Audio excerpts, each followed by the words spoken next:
أبي هريرة وابن عمر رضي الله تعالى عنهم قال رسول الله صلى الله عليه وسلم لا تنظروا فإن النظر لا يغني من القدر شيئا وإنما يستقبل به من الغير. متفق عليه. وعن عائشة رضي الله تعالى عنها أن رسول الله صلى الله عليه وسلم قال من نظر أن يطيع الله فليطيعه ومن نظر أن يعصيه فلا يعصيه. رواه البخاري. بسم الله. باب النظر. یہ باب ہے نظر کے بارے میں. نظور جمع ہے نظروں کی. نظروں کے معنی آتے ہیں لغت کے اندر کسی بات کا وعدہ کرنا. اب چاہے وہ وعدہ اچھی بات کا ہو یا بری بات کا. اصطلاح شرع کے اندر نظر کہا جاتا ہے التزام قربۃ مقصودۃ غیر لازمۃ باصل الشرع، یعنی ایسی چیز جو شرعاً آدمی کے ذمے لازم نہیں ہے، آدمی کسی وجہ سے اس کو اپنے اوپر لازم کر لے، اس کو نظر کہا جاتا ہے. ایسی چیز کہ جو عبادات مقصودہ میں سے ہو.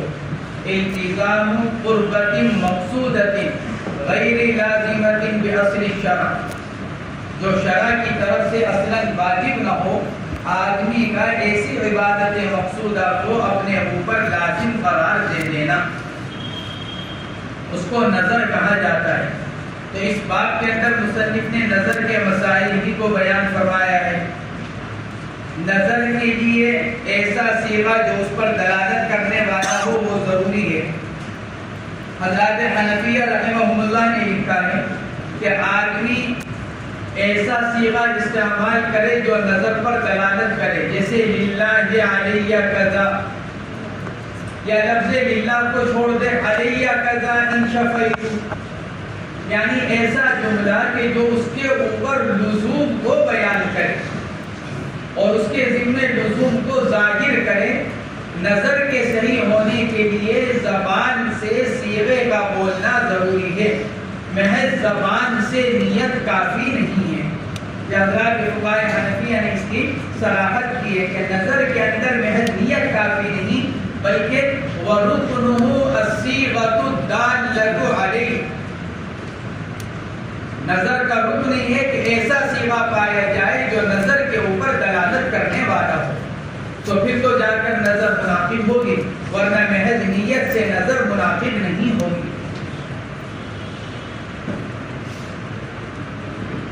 حضرات حنفیہ نے نظر کے صحیح ہونے کے لیے کچھ شرائط لکھی ہیں. تو کہاں نے لکھا ہے کہ نظر کی دو قسمیں ہیں، نظر معلق اور نظر منجز. منجز جیسے جو کسی شرط پر معلق نہ ہو، آدمی بس ویسے ہی کہ اللہ کے لیے میرے اوپر ایک روزہ ہے یا میں 2 رکعت نماز پڑھوں گا، جو کسی شرط پر معلق نہ ہو. اور دوسری نظر معلق جس کو کسی شرط پر معلق کیا جائے، ان قدیم غائب فعلیہ رکعت فعلیہ صوم، اگر فلاں غائب آدمی آ جائے تو میرے ذمہ 2 رکعت یا میرے ذمہ روزہ یا میرے ذمہ صدقہ. آدمی اس نظر کو کسی شرط کے اوپر معلق کرے. تو یہ 2 قسمیں، نظر منجز اور نظر معلق. پھر معلق کی 2 قسمیں ہوتی ہیں، معین غیر معین. اگر میرا فلاں کام ہو گیا تو میں آئندہ آنے والے جمعے کا روزہ رکھوں گا، یہ نظر معین. اور ایک نظر غیر معین، اگر میرا فلاں کام ہو گیا تو 1 روزہ رکھوں گا، یہ نظر غیر معین. علامہ ابن رجب رحمۃ اللہ علیہ نے لکھا ہے کہ نظر کے صحیح ہونے کے لیے کچھ شرطیں ہیں، اگر وہ شرطیں پائی جائیں گی تو نظر منعقد ہوگی، اور اگر وہ شرطیں نہیں پائی جائے گی تو نظر بھی منعقد نہیں ہوگی. فرماتے ہیں کہ سب سے پہلی شرط کیا ہے؟ جس چیز کی نظر مان رہا ہو اس کی جن سے شرع میں فرض یا واجب موجود ہو. جس چیز کی بھی نظر مان رہا ہے شرع سے اس کی جن سے فرض یا واجب موجود ہو. جیسے آدمی کا نماز کی نظر ماننا، آدمی کا روزے کی نظر ماننا، آدمی کا حج کی نظر ماننا کہ یہ نظر درست ہے، اس لیے کہ شرع سے اس کا فرض موجود ہے، اس کی جنس سے فرض موجود ہے، لہذا کسی ایسی چیز کی نظر مانی جائے کہ جس کی جنس سے شرع کے اندر فرض یا واجب موجود ہو۔ اور دوسری، لہذا اگر کسی ایسی چیز کی نظر مانی جس کی جنس سے شرع کے اندر فرض یا واجب موجود نہ ہو تو نظر مناسب نہیں ہوگی۔ جیسے آدمی یہ نظر مانے کہ اللہ اگر میرا فلاں کام ہو گیا تو 5 مریضوں کی عیادت کروں گا، تو مریض کی عیادت فرض یا واجب نہیں،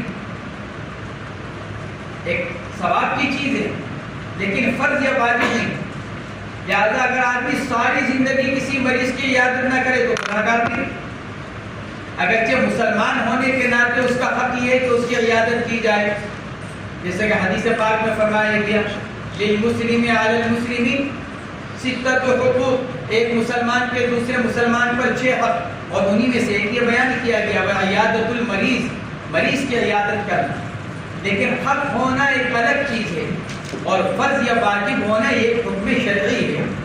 اس لیے اگر کوئی آدمی یہ نظر مان لے کہ اگر میرا فلاں کام ہو گیا تو میں مریض کی عیادت کروں گا، یہ اتنے مریضوں کی عیادت کروں گا، تو یہ نظر شرعاً منعقد نہیں ہوگی۔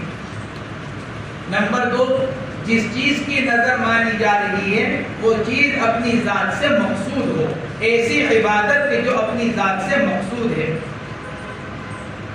کسی عبادت کا وسیلہ اور ذریعہ نہ ہو، جیسے وضو اپنی ذات سے مقصود نہیں بلکہ وضو محض نماز کا ذریعہ ہے، لہذا اگر کوئی آدمی یہ نظر مانے کہ اللہ اگر میرا فلاں کام ہو گیا تو 10 مرتبہ وضو کروں گا، تو یہ نظر درست نہیں، اس لیے کہ وضو کرنا یہ کوئی ایسی عبادت نہیں ہے کہ جس کے کرنے پر ہی ثواب ملتا رہے، بلکہ وضو کو وسیلہ اور ذریعہ قرار دیا گیا ہے نماز کے لیے، ایسی عبادت کے لیے کہ جو طہارت کے بغیر درست نہ ہوتی ہو۔ یہی وجہ ہے حضرات فقہاء کرام نے لکھا ہے کہ وضو علی الوضو مکروہ ہے، الا یہ کہ یا تو مجلس تبدیل ہو جائے یا پھر پہلی وضو سے کوئی ایسا کام کر لیا جائے جو بلا وضو درست نہ ہوتا۔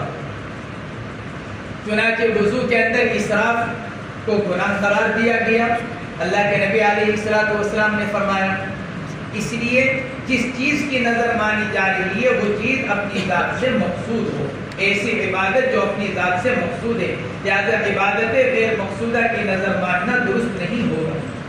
نمبر 3، منظور ایسی چیز نہ ہو جو آگے چل کر خود شرع کی طرف سے اس پر فرض یا واجب ہونے والی ہو، جیسے آدمی یہ نظر مانے کہ اللہ اگر میرا فلاں کام ہو گیا تو آنے والے رمضان کے روزے رکھوں گا، وہ تو شرع کی طرف سے ویسے ہی فرض ہیں، تو منظور ایسی چیز نہ ہو جو آگے چل کر شریعت کی طرف سے ہی ذمے میں فرض یا واجب ہونے والی ہے۔ اللہ اگر میرا فلاں کام ہو گیا تو ظہر کی نماز پڑھوں گا، میرا فلاں کام ہو گیا تو وتر کی نماز پڑھوں گا، تو یہ تو شریعت کی طرف سے ہے اس کے ذمے، لہذا منظور ایسی چیز نہ ہو جو شرع کی طرف سے اس کے ذمے میں لازم ہونے والی ہو۔ نمبر 4، منظور ایسی چیز نہ ہو جو شرعاً معصیت ہو، گناہ، آدمی چوری کی نظر مانے، آدمی زنا کی نظر مانے، آدمی شراب پینے کی نظر مانے، منظور ایسی چیز نہ ہو کہ جو شرعاً معصیت ہو۔ اور نمبر 5، منظور ایسی چیز نہ ہو کہ جس کا واقع ہونا محال اور ناممکن ہو۔ آدمی یوں کہے کہ اللہ اگر میرا فلاں کام ہو گیا تو گزشتہ کل کا روزہ رکھوں گا، تو یہ تو ناممکن سی بات ہے، گزرے ہوئے کل کا روزہ یہ تو ناممکن ہے، اس لیے شرط یہ ہے کہ منظور ایسی چیز ہو کہ جس کا پورا ہونا محال اور ناممکن نہ ہو۔ اگر ان شرائط کی رعایت رکھتے ہوئے اگر نظر مانی جاتی ہے تو نظر درست ہو جائے گی، ورنہ نظر درست نہیں ہوگی۔ یہ ابن نجیم رحمۃ اللہ علیہ نے لکھا۔ نیز حنفیہ یہ فرماتے ہیں، حنفیہ اور شافعیہ کا اس پر اتفاق ہے کہ ناظر کا مکلف ہونا ضروری ہے، عاقل بالغ مسلمان، لہذا نابالغ بچہ نظر مانے تو نظر نہیں ہوگی، مجنون نظر مان لے تو نظر نہیں ہوگی، غیر ایمان والا اگر نظر مان لے تو اس کی نظر منعقد نہیں ہوگی، چاہے وہ نظر ماننے کے بعد اسلام قبول کر لے، لیکن جس وقت اس نے نظر مانی ہے وہ اس کا اہل نہیں ہے۔ اس لیے حنفیہ اور شافعیہ کا اس پر اتفاق ہے۔ البتہ اس میں اختلاف ہے کہ کیا ناظر کا آزاد ہونا شرط ہے؟ حنفیہ فرماتے ہیں کہ نہیں، لہذا اگر غلام بھی نظر مان لے گا تو نظر منعقد ہو جائے گی۔ شافعیہ کے نزدیک ناظر کا آزاد ہونا ضروری ہے، کیونکہ نظر کا کفارہ وہی ہے جو یمین کا، اور یمین کے کفارے میں کیا بیان کیا گیا؟ آدمی غلام آزاد کرے، یا پھر 10 مسکینوں کو کھانا کھلائے، یا ان کو لباس دے، کپڑا دے۔ شافعیہ فرماتے ہیں غلام تو کسی چیز کا مالک ہی نہیں ہے، وہ کہاں سے دے گا؟ اس لیے شافعیہ کے نزدیک ناظر کا آزاد ہونا شرط ہے، حنفیہ کے نزدیک ناظر کا آزاد ہونا شرط نہیں ہے، لہذا غلام کی نظر بھی شرعاً منعقد ہو جائے گی۔ یہ اختلاف ناظر کی حریت کے بارے میں فرماتے ہیں۔ باب فی النذور، یہ باب ہے نظر کے بارے میں۔ عن ابی ہریرہ وابن عمر رضی اللہ عنہما قال قال رسول اللہ صلی اللہ علیہ وسلم لا تنظروا، یا تو زال کا ضمہ یا زال کا کسرہ دونوں طرف، یعنی باب نصرہ اور ضربہ دونوں سے۔ لا تنظروا یا لا تنظروا، نظر مت مانو، آپ نے منع فرمایا لا تنظروا، نظر مت مانو۔ تو نظر ماننے کا کیا حکم ہوا؟ حدیث میں تو ممانعت آ رہی ہے، لا تنظروا، نظر مت مانو۔ شافعیہ اور حنابلہ اسی کے قائل ہیں، ابتداء نظر ممنوع ہے، نظر کا ماننا ممنوع ہے، مکروہ ہے۔ یہ امام شافعی اور امام احمد بن حنبل رحمہ اللہ اسی کے قائل ہیں، اور اسی حدیث سے استدلال کرتے ہیں کہ اللہ کے نبی علیہ السلام نے نظر ماننے سے منع فرمایا۔ حضرات حنفیہ اور مالکیہ کے نزدیک نظر میں کوئی حرج نہیں ہے، بلکہ اگر اللہ کے لیے ہو تو مستحب ہے۔ آدمی اگر نظر اللہ کے لیے مان رہا ہے تو پھر نظر ماننا مستحب ہے۔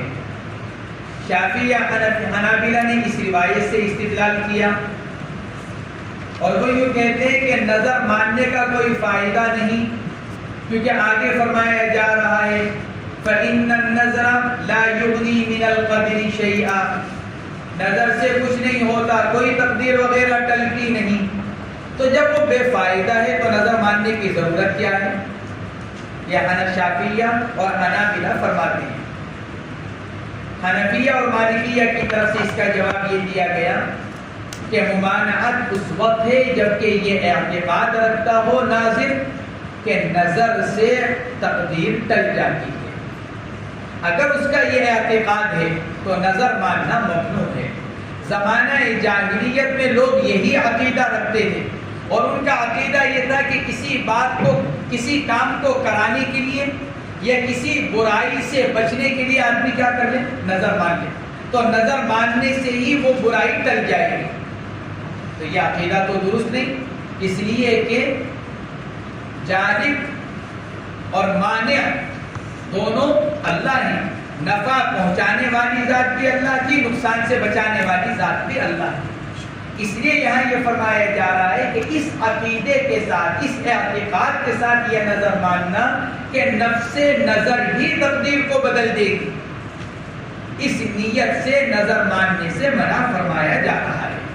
اسی لیے فرمایا فَإِنَّ النَّظْرَ لَا يُغْنِي مِنَ الْقَدْرِ شَيْئًا، زمانہ جاہلیت کا جو عقیدہ تھا اس عقیدے سے روک لگائی جا رہی ہے۔ اور دوسرا جواب حنفیہ مالکیہ کی طرف سے یہ دیا گیا کہ نظر میں چونکہ جلب منفعت مقصود ہوتی ہے، اس لیے گویا کہ یوں کہا جا رہا ہے کہ محض دنیاوی منافع کو حاصل کرنے کے لیے نظر مت مانو، اگر نظر ماننا ہی ہے تو خالص اللہ کے لیے مانو۔ اسی لیے آگے فرمایا وَإِنَّمَا يُسْتَخْرَجُ بِهِ مِنَ الْبَخِيلِ، سخی آدمی تو اللہ کے نام پر نکالتا ہی ہے، اور بخیل سے کس نام سے نکلوائی جاتی ہے؟ نظر کے نام سے۔ بخیل اپنی مرضی سے اللہ کے لیے خرچ نہیں کرتا، پھر اللہ تعالیٰ ایسے حالات لے کر آ جاتے ہیں کہ وہ مجبور ہو جاتا ہے نظر ماننے پر۔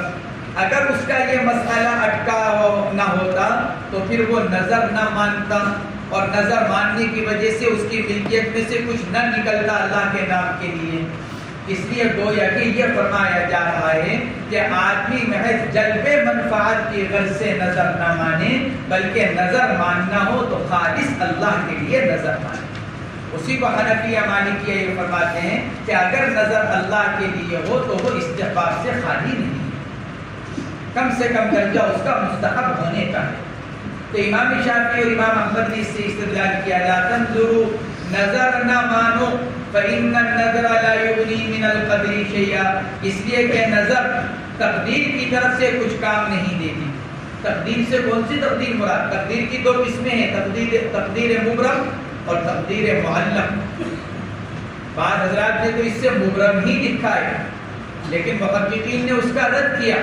ایک ہوتی ہے تقدیر معلق، یہ لکھا ہوا ہوتا ہے اگر اس آدمی نے فلاں کام کیا تو اس کے ساتھ یہ معاملہ کیا جائے گا، یہ تقدیر معلق۔ اگر وہ فلاں کام کرتا ہے تو وہ تقدیر اس کے اوپر آ جاتی ہے ورنہ ٹل جاتی ہے۔ اور ایک تقدیر مبرم یعنی یقینی، وہ کام اس کے ساتھ ہونا ہی ہونا ہے۔ تو بعض حضرات تو فرماتے ہیں کہ یہاں من القدر سے قدر سے مراد تقدیر مبرم، لیکن محققین نے اس کا انکار کیا، اس لیے کہ تقدیر مبرم کیا نہ ٹلنے میں نظر کی کوئی تخصیص نہیں، وہ تو ایسے بھی نہیں ٹلے گی، اور بھی اعمال سے وہ تقدیر نہیں ٹلے گی۔ تقدیر مبرم وہ تو واقع ہو کر رہے گی، اس لیے اکثر حضرات نے لکھا ہے کہ یہاں تقدیر سے مراد تقدیر معلق، جو کسی شرط پر معلق ہوتی ہے، اس کے کہیں کے اندر اللہ نے اس کے بارے میں یہ لکھ رکھا ہے کہ اگر یہ کرے گا تو یوں ہوگا، یوں کرے گا تو یوں ہوگا۔ جسے حدیث پاک کے اندر فرمایا گیا لا يرد القدر الا الدعاء، تقدیر کو کوئی چیز نہیں لوٹاتی سوائے کس کے؟ دعا کی۔ تو بعض حضرات نے لکھا ہے کہ وہاں تقدیر سے مراد کون سی تقدیر؟ تقدیر معلق۔ یہ لکھا ہوا ہوتا ہے اگر یہ اپنے فلاں مسئلے کے لیے دعا کرے گا تو اس کا مسئلہ حل کر دیا جائے گا، لیکن اگر دعا نہیں کرے گا محض دنیاوی اسباب میں ہی الجھا رہے گا، ڈاکٹر میں، وکیل میں، فلاں میں، لیکن اللہ سے نہیں مانگے گا تو پھر اس کو شفا بھی نہیں ہوگی۔ یہ لکھا ہوا ہوتا ہے تقدیر میں، تو اس کو فرمایا گیا لا يرد القدر الا الدعاء۔ ایسی یہاں یہ فرمایا جا رہا ہے فإن النظر لا يغني من القدر شيئا، یہاں اس سے مراد تقدیر معلق۔ وإنما يستخرج به من البخيل، فرماتے ہیں اور یہ نظر کو بخیل سے نکلوانے کا ایک ذریعہ ہے، کیونکہ وہ اپنی طبیعت سے اللہ کے راستے میں خرچ نہیں کرتا، اپنی خوشی سے، اپنی مرضی سے، اس لیے اللہ تعالیٰ اس کو نظر کے راستے سے اس سے خرچ کرواتے ہیں۔ تو گویا کہ یہ تو کوئی ایک پسندیدہ چیز نہیں بلکہ یہ تو بخیل سے نکلوانے کا ایک طریقہ ہے۔ اس لیے امام شافعی اور امام مالک نے اس سے استدلال کیا کہ ابتداءً نظر ماننا یہ کوئی عبادت نہیں ہے اور یہ ممنوع ہے، لیکن حنفی اور حنابلہ کی طرف سے جواب وہی، حنفی اور مالکیہ کی طرف سے وہ جواب وہی دیا گیا کہ یا تو اس کو محمول کر لیا جائے اس بات پر کہ یہ اس آدمی پر محمول ہے جو نظر سے ہی اعتقاد رکھتا ہو کہ بھائی نظر سے ہی میرا کام ہو جائے، بس میں نے تو نظر مان لی کہ میرا کام ہو گیا، جیسا کہ زمانہ جاہلیت کے اندر لوگ یہ اعتقاد رکھا کرتے، یا پھر اس کا مطلب یہ اور عنوانات اس لیے کہ آدمی نظر مانتا ہے جلب منفعت کے لیے، تو گویا کہ یہاں یہ بتایا جا رہا ہے کہ محض دنیاوی منافع کی غرض سے آدمی کو نظر نہیں ماننی چاہیے بلکہ اللہ کے لیے نظر کو ماننا چاہیے۔ وعن عائشة رضي الله تعالى عنها أن رسول الله صلى الله عليه وسلم قال من نذر أن يطيع الله فليطيعه ومن نذر أن يعصيه فلا يعصيه، رواه البخاري۔ حضرت عائشہ رضی اللہ تعالی عنہ کی روایت، اگر کوئی آدمی معصیت کی نظر مانی، طاعت کی نظر مانی ہے پھر تو اس کو پورا کرنا ضروری ہے، نہیں پورا کرے گا تو کفارہ ذمے میں لازم آئے گا۔ ایک آدمی نے نظر مانی کہ اگر میرا فلاں کام ہو گیا تو ایک روزہ رکھوں گا، تو یہ تو طاعت کی نظر ہے، کام ہو جائے گا تو روزہ رکھنا شرعاً واجب ہو جائے گا، لیکن اگر روزہ نہیں رکھے گا تو کفارہ دینا پڑے گا۔ لیکن اگر کوئی آدمی معصیت کی نظر مان لے تو کیا حکم ہے؟ ان روایات کے اندر اسی کو بیان فرمایا ہے۔ منظور بھی اگر معصیت ہے تو کیا حکم ہے؟ جس چیز کی نظر مانی جا رہی ہے، حضرت امام شافعی اور امام مالک رحمہم اللہ منظور بھی کے معصیت ہونے کی صورت میں نظر کے عدم انعقاد کے قائل ہیں، نظر ہی منعقد نہیں ہوگی۔ امام شافعی اور امام مالک یہ فرماتے ہیں اگر کسی آدمی نے معصیت کی نظر مانی تو نظر منعقد ہی نہیں ہوئی اور اس کے اوپر کوئی کفارہ بھی نہیں آئے گا۔ یہ امام شافعی اور امام مالک رحمہم اللہ فرماتے ہیں۔ امام ابو حنیفہ اور امام احمد بن حنبل رحمہم اللہ یہ فرماتے ہیں معصیت کی نظر ماننا گناہ ہے، لیکن نظر منعقد ہو جائے گی، لیکن اس کا نہ کرنا واجب ہے اور قسم کا کفارہ دینا ضروری ہے۔ نظر کا کفارہ دیا جائے گا۔ ایک آدمی نے نظر مانی، اے اللہ اگر میرا فلاں کام ہو گیا تو میں فلاں آدمی سے ساری زندگی بات نہیں کروں گا، تو یہ عدم تکلم کی نظر، یہ تو معصیت ہے۔ اگر میرا فلاں کام ہو گیا تو 1 سال تک قرآن پاک نہیں پڑھوں گا، یہ تو معصیت کی نظر ہے۔ امام ابو حنیفہ اور امام احمد فرماتے ہیں نظر تو منعقد ہو گئی اگرچہ آدمی گناہگار ہوا اس نظر کے اندر، اور اس کے ذمے لازم ہے کہ یہ اپنی اس نظر کو پورا نہ کرے بلکہ نظر کے خلاف کرے اور اس کا کفارہ ادا کرے۔ یہ امام ابو حنیفہ اور امام احمد بن حنبل رحمہم اللہ فرماتے ہیں، اور امام شافعی اور امام مالک رحمہم اللہ یہ فرماتے ہیں کہ نظر ہی منعقد نہیں ہو۔ اور یہ دونوں حضرات امام شافعی امام مالک ان روایات سے استدلال کرتے ہیں۔ اللہ کے نبی علیہ السلام نے ان روایات میں یہ ارشاد فرمایا کہ معصیت میں نظر درست نہیں، یعنی آدمی اس نظر کو پورا نہ کرے، اور آپ نے ان روایات میں کفارے کو بیان نہیں کیا۔ اگر ان معصیت کی نظر میں کفارہ واجب ہوتا جیسا کہ حنفیہ اور حنابلہ کہتے ہیں تو پھر اللہ کے نبی کفارے کا ذکر فرماتے، لیکن آپ تو یہ فرما رہے ہیں کہ وَمَن نَّذَرَ أَن يَعْصِيَهُ فَلَا يَعْصِيهُ، بس اتنا آپ نے فرمایا۔ آگے بھی اسی طرح کی روایت لا وفاء لنذر فی معصیت، اور اگلی روایت لا نذر فی معصیت اللہ۔ ان روایات کے اندر اللہ کے نبی نے اتنا تو ارشاد فرمایا کہ معصیت کی نظر کو پورا نہیں کیا جائے گا، معصیت میں نظر درست نہیں ہوتی، لیکن یہ نہیں بتایا کہ کفارہ آئے گا کہ نہیں آئے گا۔ یا شافعیہ اور مالکیہ ان روایات سے یہ استدلال کرتے ہیں۔ حنفیہ اور حنابلہ یہ فرماتے ہیں عدم ذکر عدم ثبوت کو مستلزم نہیں۔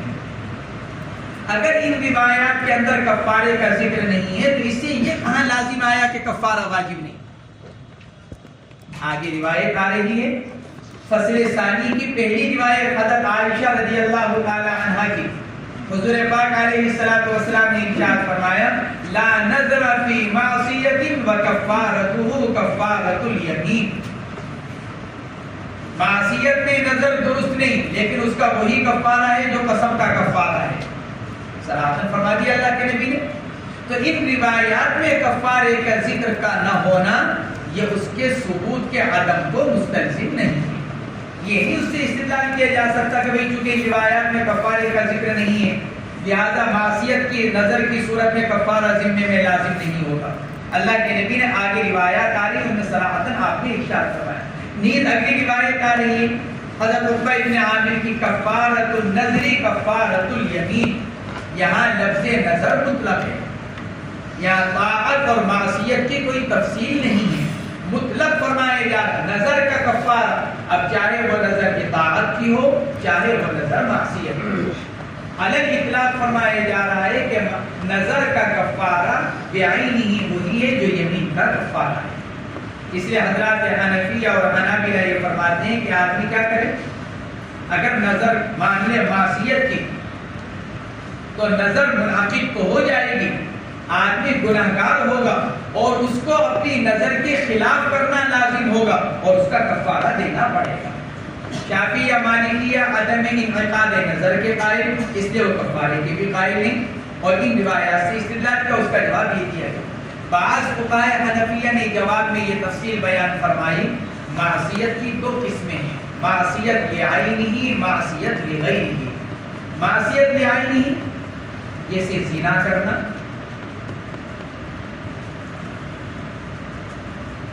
معصیت لغیرہ جیسے ایام تشریق کے روزوں کی نظر مان لینا، عیدین کے دن کے روزوں کی نظر مان لینا، اللہ اگر میرا فلاں کام ہو گیا عید الفطر کا روزہ رکھوں گا، تو یہ نظر معصیت تو ہے لیکن معصیت لغیرہ۔ اصل تو نظر کس کی ہے؟ روزے کی، اور روزہ اطاعت ہے، لیکن اس کے ساتھ ایک چیز ملحق ہو گئی، وہ کیا؟ عید کا دن، اور عید کا دن روزہ رکھنے کی ممانعت ہے، تو یہ ممانعت لغیرہ ہی ہے، لعینہ ہی نہیں۔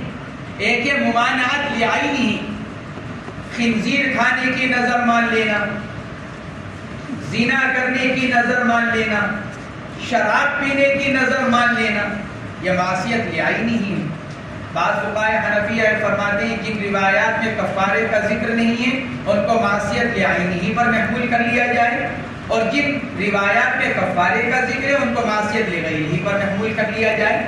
بعض فقہاء حنفیہ نے دونوں طرح کی روایتوں میں یہ تدبیر کی، تو ان روایات سے استدلال کیا حضرت امام شافعی اور حضرت امام مالک رحمہ اللہ نے۔ فرماتے ہیں حضرت عائشہ رضی اللہ تعالیٰ عنہ کی روایت ہے، اللہ کے رسول صلی اللہ علیہ وسلم نے ارشاد فرمایا، جس آدمی نے نظر مانی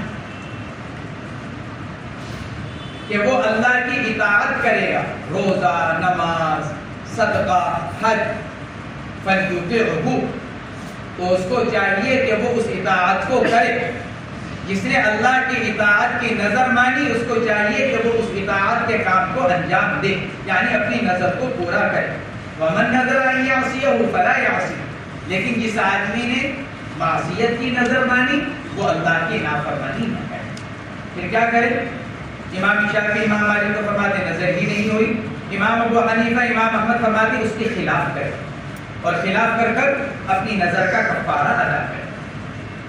اگلی روایت حضرت عمران بن حسین رضی اللہ تعالیٰ عنہ، اللہ کے نبی علیہ السلام نے ارشاد فرمایا، لا وفاء لنذر فی معصیت، معصیت کی نظر کا پورا کرنا لازم نہیں، لا وفاء، وفا پورا کرنا،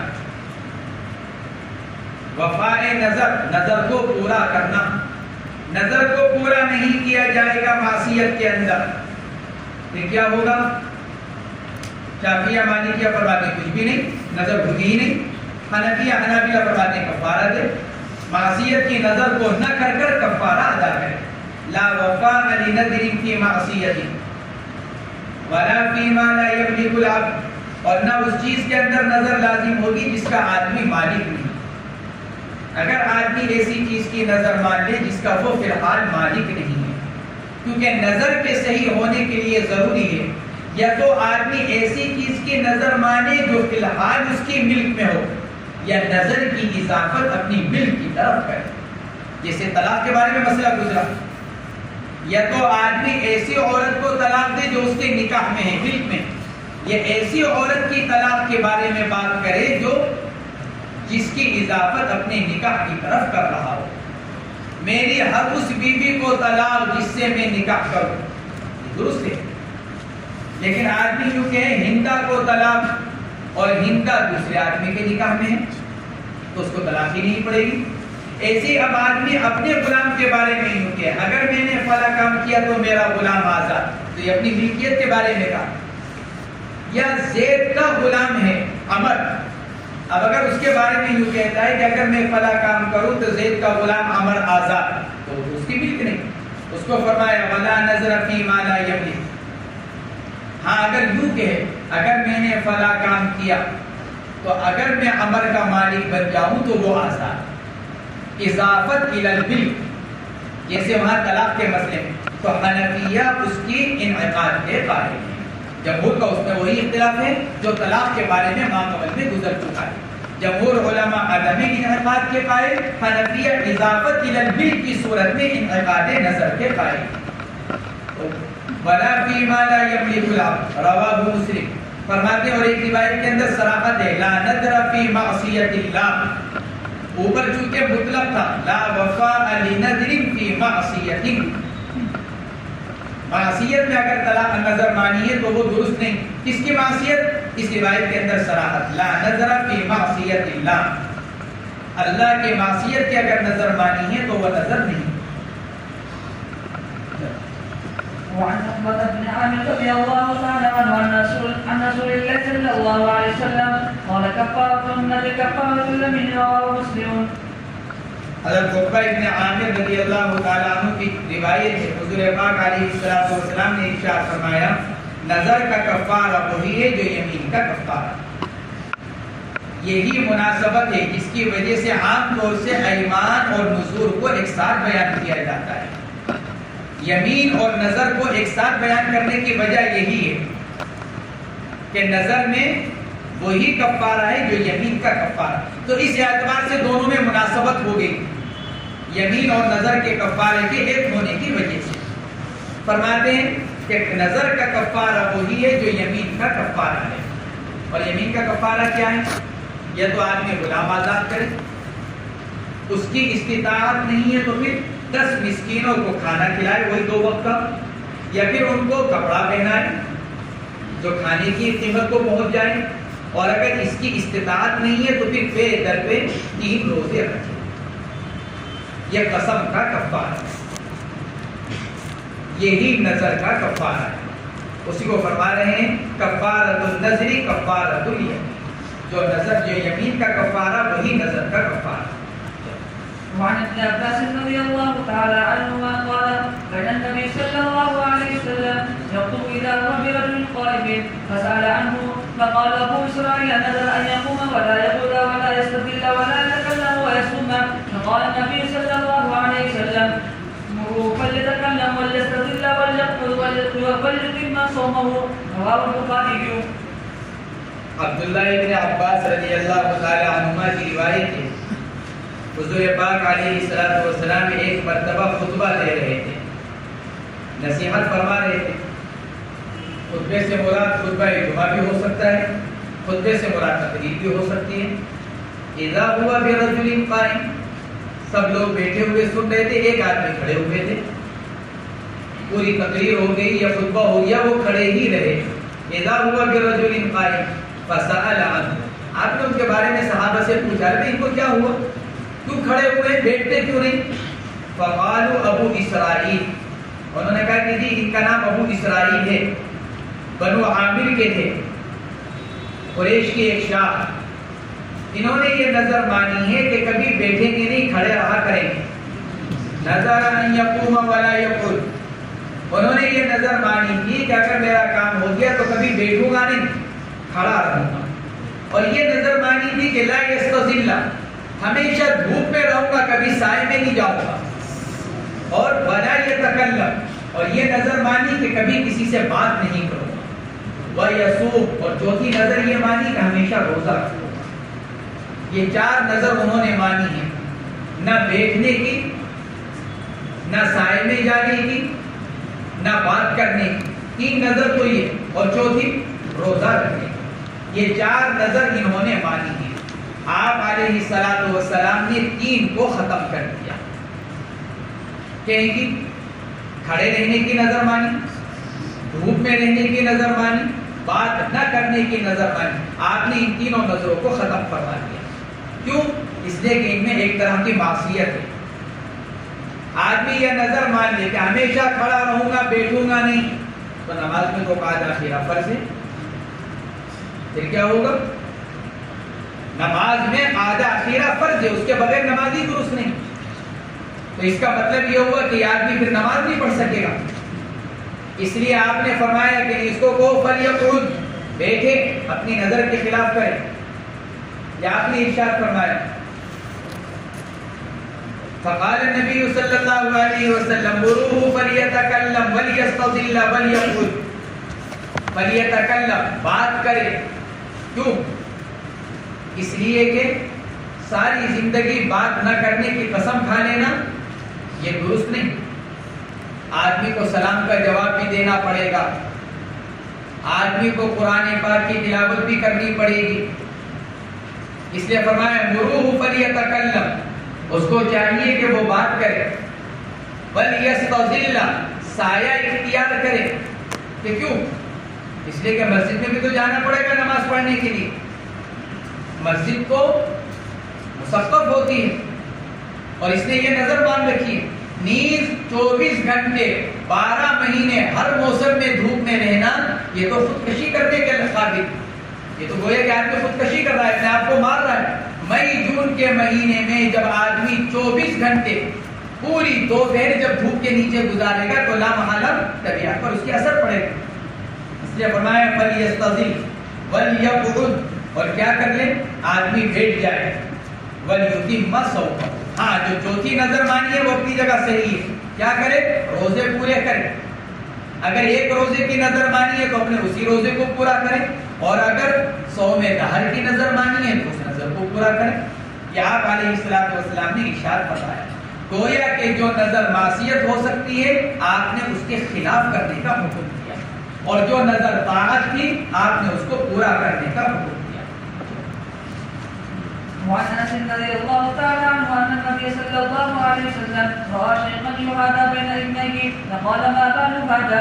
قالوا نذر ان يمشي الى بيت الله. قال ان الله ان تعدي بهذا نفسه لغني وامره ان يركب. متفق عليه. وفي روايه لمسلم عن ابي هريره رضي الله تعالى عنه قال اركب ايها الشيخ فان الله غني عنك وعن نذرك. اس روایت میں مشقت والے کام سے نظر ماننے کی ممانعت ہے. آدمی ایسے کام کی نظر مان لے جو اس کے اوپر انتہائی شاق ہو جائے، ایسے کام کی نظر ماننے سے منع فرمایا گیا. حضرت انس رضی اللہ تعالیٰ عنہ کی روایت ہے کہ ایک آدمی کو اللہ کے نبی نے دیکھا، رہا شیخا، بعض نے ان کا نام قیس لکھا، بعض نے ان کا نام قیصر لکھا. دو قول ہیں ان کے نام کے بارے میں، قیس یا قیصر. رہا شیخن، آپ نے ایک بوڑھے آدمی کو دیکھا، یہادا بین ابنین، جو سہارا لے کر چل رہے تھے اپنے دونوں بیٹوں کا، ایک داہنی طرف ایک بائیں طرف، اور وہ ان کے کندھوں پر ہی ہاتھ رکھ کر چل رہے تھے. یہ حج کے موقع کی بات ہے. یہادا بین ابنین فقال ما بال هذا، آپ نے فرمایا بھائی ان کو کیا ہوا، سوار کیوں نہیں ہوتے جب چلا نہیں جا رہا ہے؟ جب چلنے کی طاقت نہیں ہے تو پھر سوار کیوں نہیں ہوتے؟ ماں بال هذا، کیا حال ہے ان کا، کیوں نہیں سوار ہوتے؟ قالوا نذر ان يمشي الى بيت الله، لوگوں نے عرض کیا، انہوں نے یہ نظر مانی کی کہ اگر کام ہو گیا تو مدینے سے بیت اللہ پیدل جاؤں گا. یہ نظر مانی انہوں نے، نذر ان يمشي الى بيت الله، نظر مانی کہ میں پیدل جاؤں گا بیت اللہ تک. قال ان اللہ تعالی ان تعدی بهذا لنفسه لغنی، یا نفسه لغنی، اللہ تبارک و تعالی اس آدمی کو اپنے آپ کو عذاب دینے سے، یعنی سزا دینے سے، تکلیف دینے سے بے نیاز ہے. اللہ کو اس کی ضرورت نہیں. ہاں یہ جا کر بیت اللہ کا طواف کرے وہ ایک عبادت کی چیز ہے، لیکن یہ کہ یہاں سے وہاں تک پیدل جائیں اس کی اللہ کو کوئی ضرورت نہیں. یہ تو اپنے آپ کو سزا دینا ہوا، تکلیف دینا ہوا. وَأَمَرَهُ أَن يَرْكَبْ، اور آپ نے ان کو یہ حکم دیا کہ وہ کیا کریں، سواری پر سوار ہو کر پہنچے. یہ اللہ کے نبی علیہ الصلوۃ والسلام نے ان کو حکم فرمایا. اب اگر کوئی آدمی یہ نظر مان لے کہ میرا اگر فلاں کام ہو گیا تو میں یہاں سے پیدل بیت اللہ جاؤں گا، تو کیا حکم ہے؟ اگر وہ آدمی اپنی نظر کو پورا کر لے تو نظر تو پوری ہو گئی. ایک آدمی ہمت کر کر چلا ہی گیا تو نظر پوری ہو گئی. لیکن اگر آدمی نہ جا سکے یا اس کے خلاف کرنا چاہے، حضرت امام شافعی رحمۃ اللہ علیہ تو یہ فرماتے ہیں اگر اس آدمی کے اندر پیدل جانے کی استطاعت ہے پھر تو پیدل جائے، لیکن اگر پیدل جانے کی استطاعت نہیں ہے تو سوار ہو جائے. حضرات حنفیہ سے یہ نقل کیا گیا کہ پیدل چلنے کی استطاعت ہو یا نہ ہو یہ آدمی سوار ہو کر چلا جائے. اگر پیدل کی نظر مان رکھی ہے تو سوار ہو کر چلا جائے. نظر کے خلاف کر رہا ہے تو اس کا کیا حکم ہوگا؟ امام احمد بن حنبل رحمۃ اللہ علیہ سے تو یہ نقل کیا گیا کہ اس کے اوپر یمین کا جو کفارہ ہے وہ واجب ہوگا. نظر یہ مانی تھی کہ پیدل بیت اللہ جاؤں گا اور اب جا رہا ہے سوار ہو کر, تو امام احمد بن حنبل رحمۃ اللہ علیہ سے تو یہ نقل کیا گیا کہ اس کے ذمہ کفارہ ہے یمین لازم. حنفیہ اور شافعیہ سے یہ نقل کیا گیا کہ اس کے ذمہ دم واجب ہے. بکری ادنا درجہ بکری اور اعلیٰ درجہ گائے بھینس اونٹ وہ مستحب ہے, یہ واجب ہے. بکری واجب ہے, گائے بھینس اونٹ کا ذبح کر دینا مستحب. آگے بعض روایات کے اندر بدنہ کا ہی ذکر آ رہا ہے.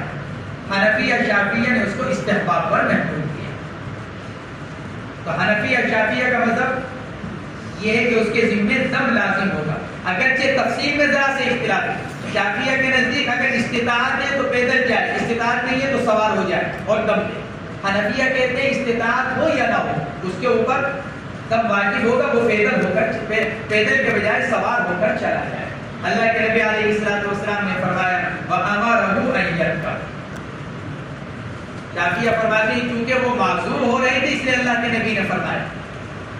اگر استطاعت ہوتی تو اللہ کے نبی نہ فرماتے.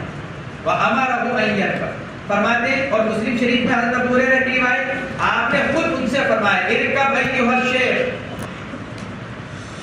شیخ صاحب سوار ہو جائیے.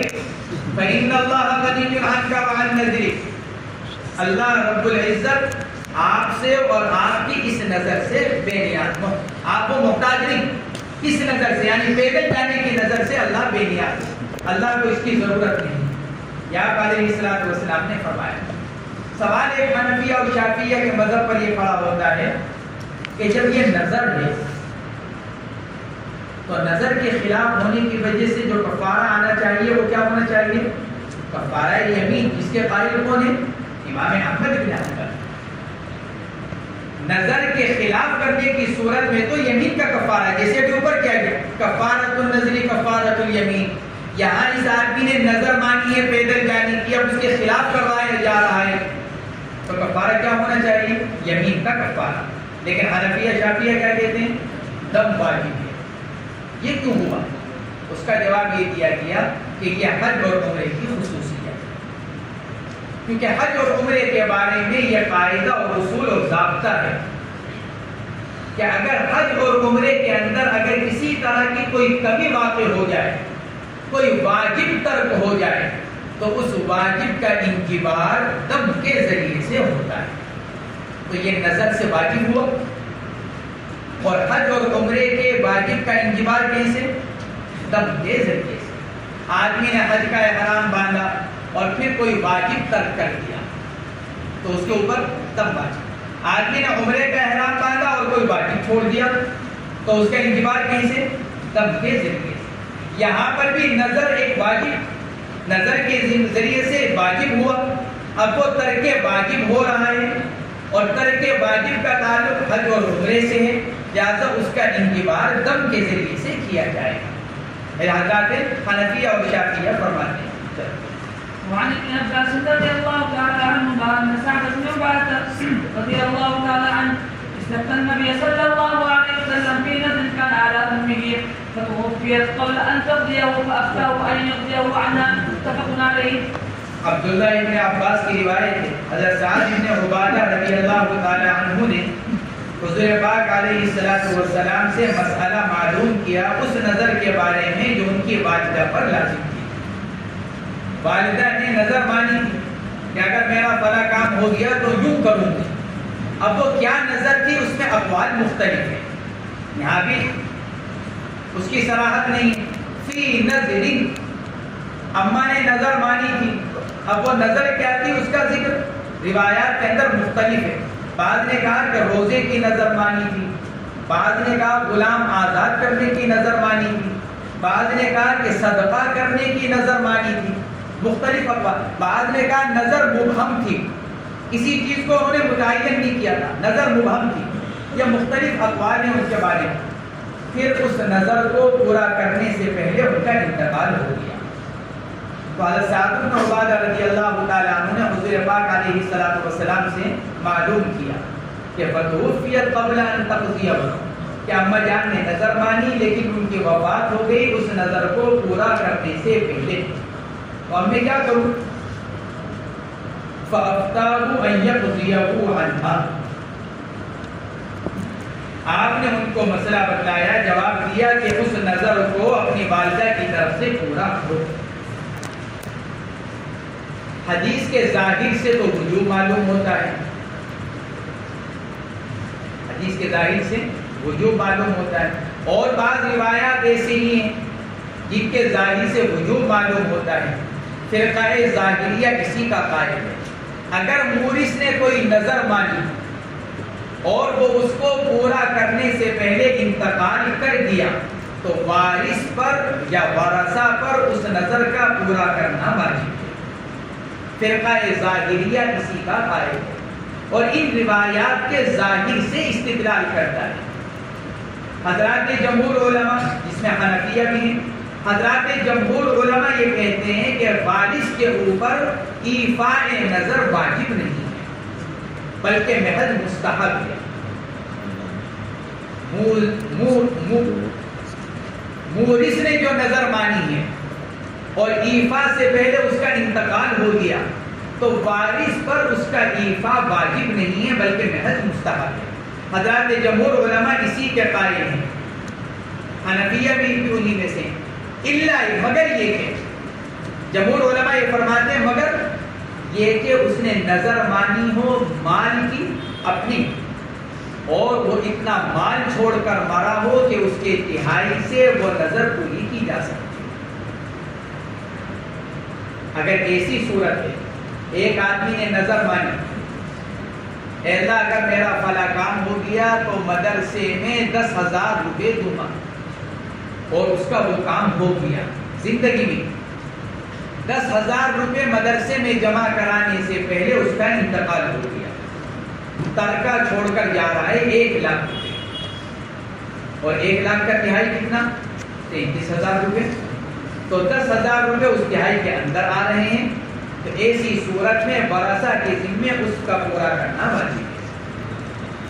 اگر آدمی مال کی نظر مانے اور اتنا مال چھوڑ کر جائے جس کے تہائی سے نظر پوری کی جا سکتی ہے تو پھر ایسی صورت میں حضرات جمہور علماء یہ فرماتے ہیں کہ نظر کا پورا کرنا کیا ہے کہ اس کے ذمے میں واجب ہے.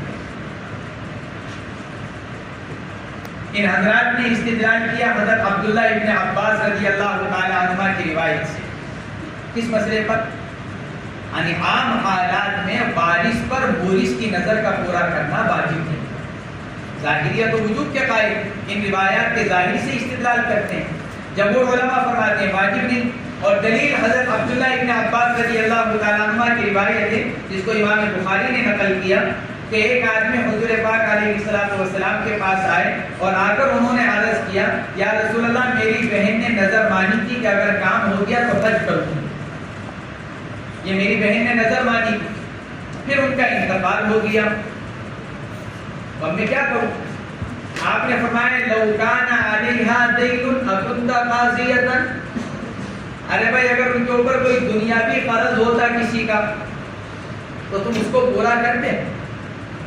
نا عرض کے کیا رسول اللہ میں پورا کرتا تاکہ میری بہن بری ہو جاتی اور میری بہن کو ذلیل نہ کیا جاتا، ورنہ لوگ کہیں گے لوگ جو ہمارا قرض لے کر مر گئی ادا بھی نہیں کیا تو ذلت اور رسوائی تو میری ہوتی بھائی ہونے کی حیثیت سے، اس لیے میں اس کو پورا کرتا.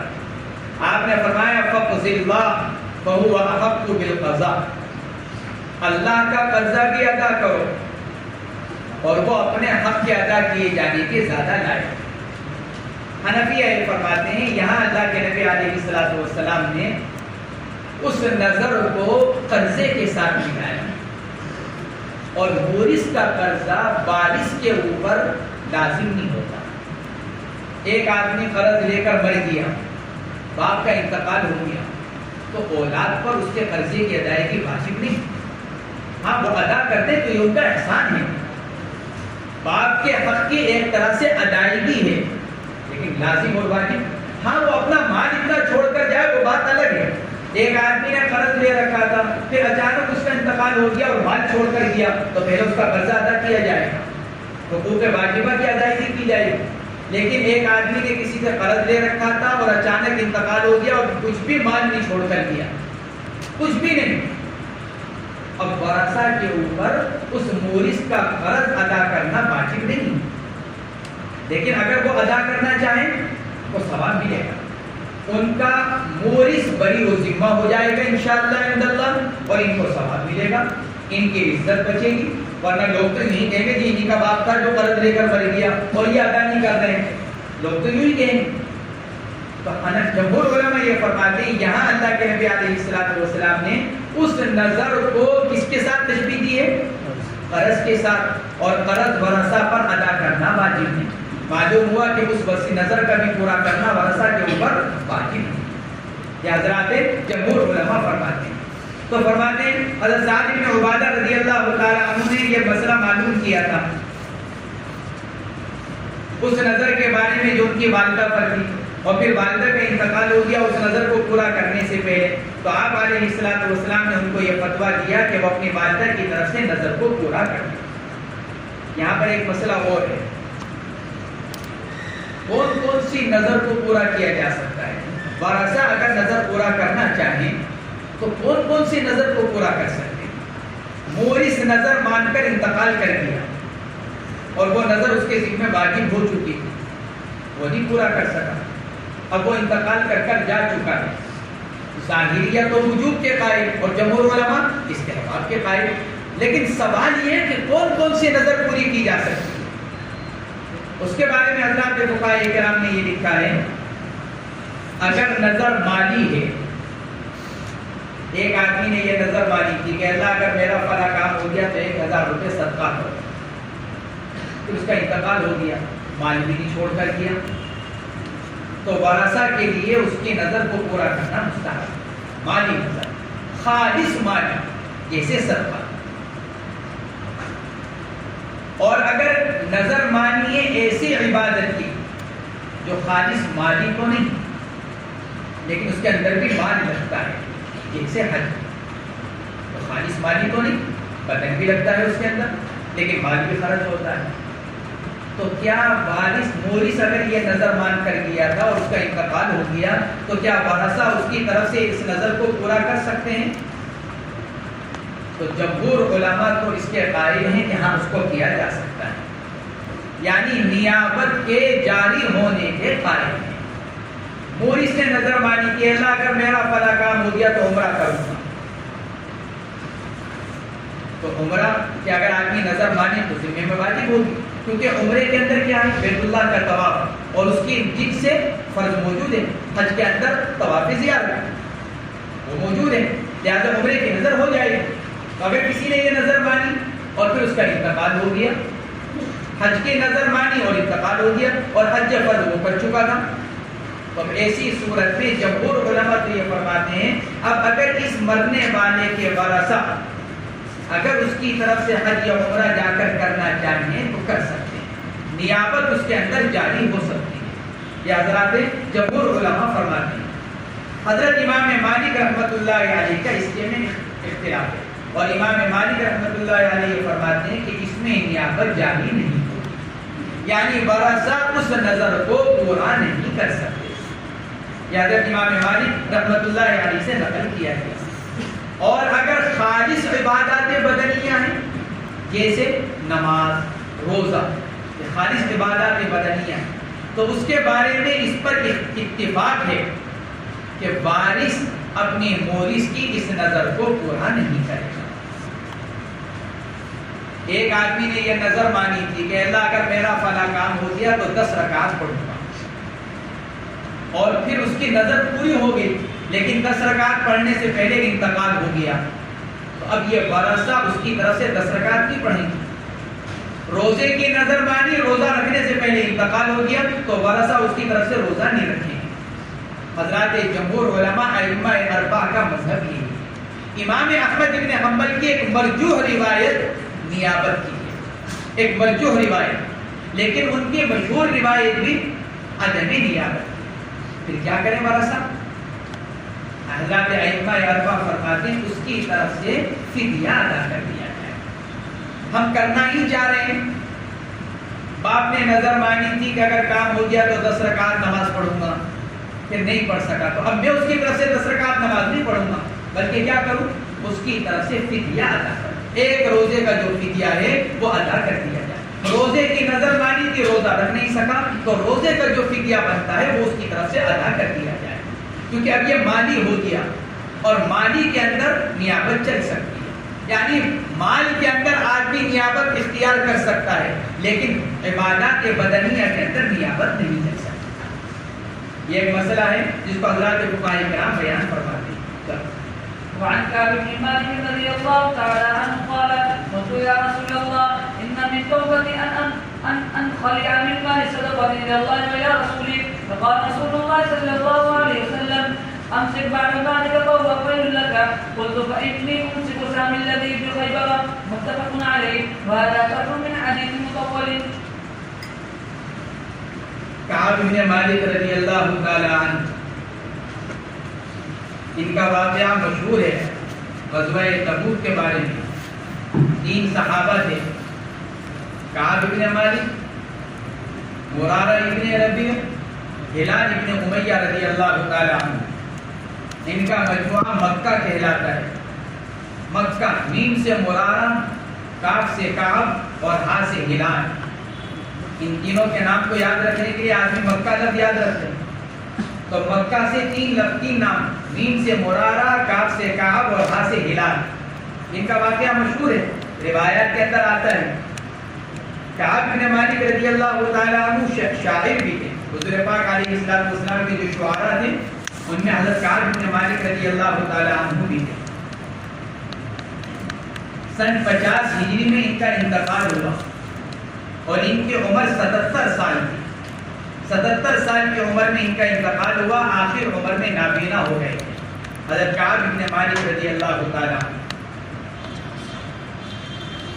قبولیت توبہ کے بعد جب اللہ رب العزت نے ان کی توبہ کو قبول کر لیا, 11ویں پارے کی آیات شریفہ نازل ہو گئی اور ان کو خوشخبری سنا دی گئی, تو حضرت کعب بن مالک رضی اللہ تعالی عنہ نے حضور اکرم صلی اللہ علیہ وسلم سے عرض کیا تھا, یا رسول اللہ, یہ سب کچھ کس وجہ سے ہوا؟ مال کی وجہ سے, باپ کی وجہ سے.